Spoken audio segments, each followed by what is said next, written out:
बहुत समय पहले की बात है। भारत के एक समृद्ध नगर में हरिदत्त नाम का एक व्यक्ति रहता था।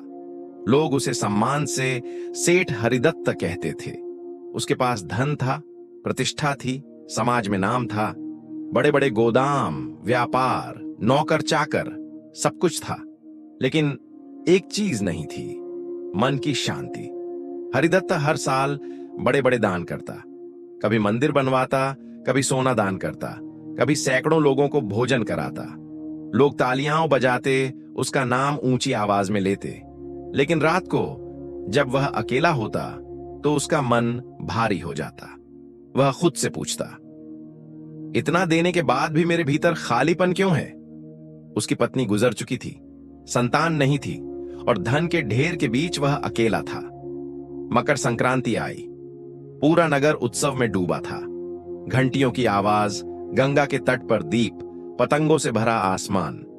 हरिदत्त ने सोचा, इस बार मैं ऐसा दान करूंगा कि भगवान भी प्रसन्न हो जाए।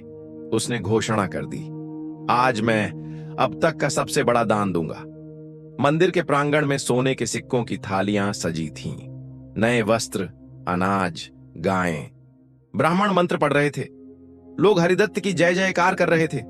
दान पूरा हुआ, सब चले गए, मंदिर खाली हो गया और हरिदत्त भीतरी रूप से और ज्यादा खाली हो गया। उसकी आंखें भर आईं। उसी समय एक साधारण से दिखने वाले साधु मंदिर की सीढ़ियों पर बैठ गए। उनके कपड़े फटे थे, लेकिन चेहरे पर ऐसी शांति जो हरिदत्त ने कभी नहीं देखी थी।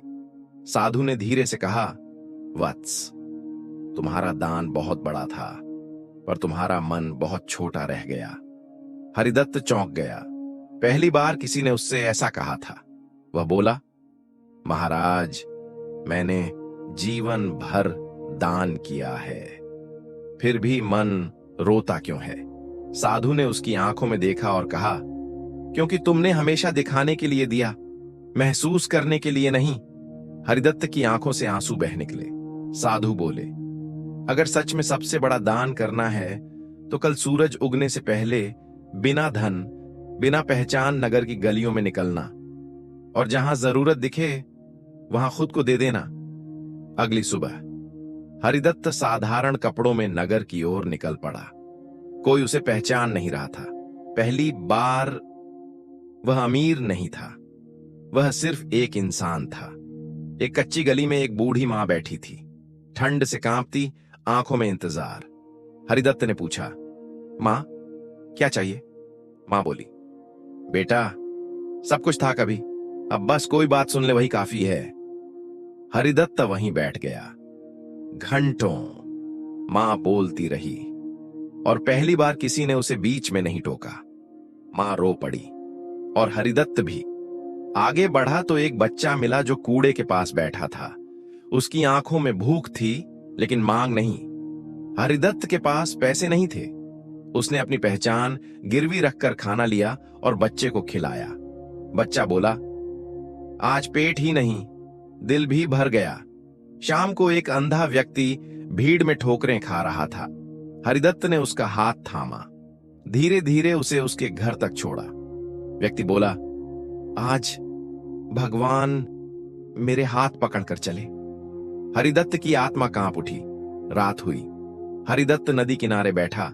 वह फूट फूट कर रोया, हे भगवान, मैंने जीवन भर दिया, लेकिन आज समझ आया कि मैंने कभी खुद को नहीं दिया। उसी क्षण वही साधु सामने प्रकट हुए। साधु बोले, अब बोलो, सबसे बड़ा दान क्या है? हरिदत्त ने सिर धरती पर रख दिया। सेवा, समय, करुणा और प्रेम।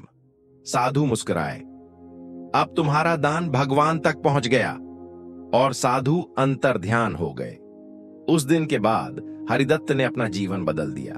वह अब अनाथों के साथ बैठता, बीमारों के पास रात गुजारता, दुखियों को गले लगाता। लोग अब कहते, वह अमीर नहीं, वह भगवान का आदमी है। धन का दान हाथ से होता है, सेवा का दान हृदय से होता है, और जो हृदय से दिया जाए वही भगवान तक पहुंचता है।